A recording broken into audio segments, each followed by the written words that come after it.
Many people say that Biden is the most mentally challenged person in government. And that may be true, but we're not sure because he's been ditching his physical exams lately. But I think we've been overlooking another top-tier government official that is displaying way more signs of mental illness. I'm talking about multiple split personality disorder. This person changes her personality, voice pattern, vocabulary, and even cultural background, depending on where she is and who she's with. I'm talking about AOC, Alexandria Ocasio-Cortez. I'm going to make the case that she is suffering from multiple personality disorder. Oh, sorry, they changed it. They're always changing medical stuff. Have you noticed that? Now I guess we have to call it dissociative identity disorder. I don't want to hurt her feelings. Now, AOC grew up in a little town called Yorktown Heights. It's in New York. It is extremely white and extremely rich. How white? How about over 90%? How rich? Median household income is over $108,000. So I guess when she's back home, she talks like this. And it is terrifying to think that almost every single air traffic controller in the United States is currently distracted at work because they don't know when their next paycheck is coming.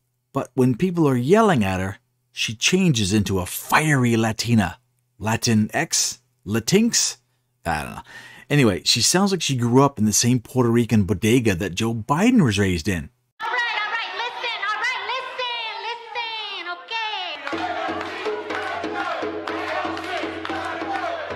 Now, sometimes she gets confused and she adapts the personality of someone who thinks they're the smartest person in the room, which instantly turns into another personality of someone who realizes they're not very smart and retreats like a small schoolgirl who was called poopy butt in the front of the whole class. And so the recommendation of the many that you recommended family separation. I recommended zero tolerance. Which includes family separation. The same as is with every U.S. citizen parent gets arrested when they're with a child.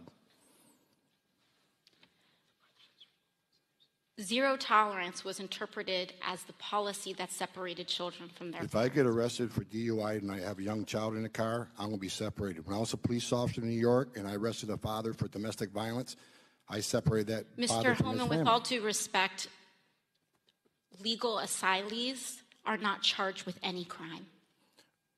When you're into the country illegally, it's violation 8 United States Code 1325. Seeking asylum is legal. If you want to seek asylum, you go through the port of entry, do it the legal way. The Attorney General of the United States has made that clear. Okay. And honestly, I don't even know what this one is. I'm proud to be a bartender.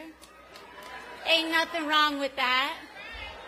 There's nothing wrong with working retail, folding clothes for other people to buy.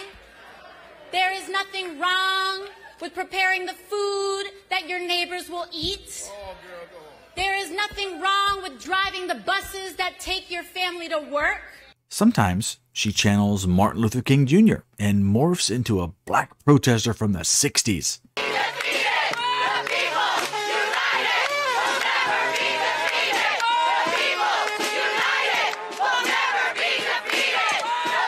When that doesn't work, she pretends to be a street thug gangster who is getting handcuffed and arrested. The police coming straight from the underground. A young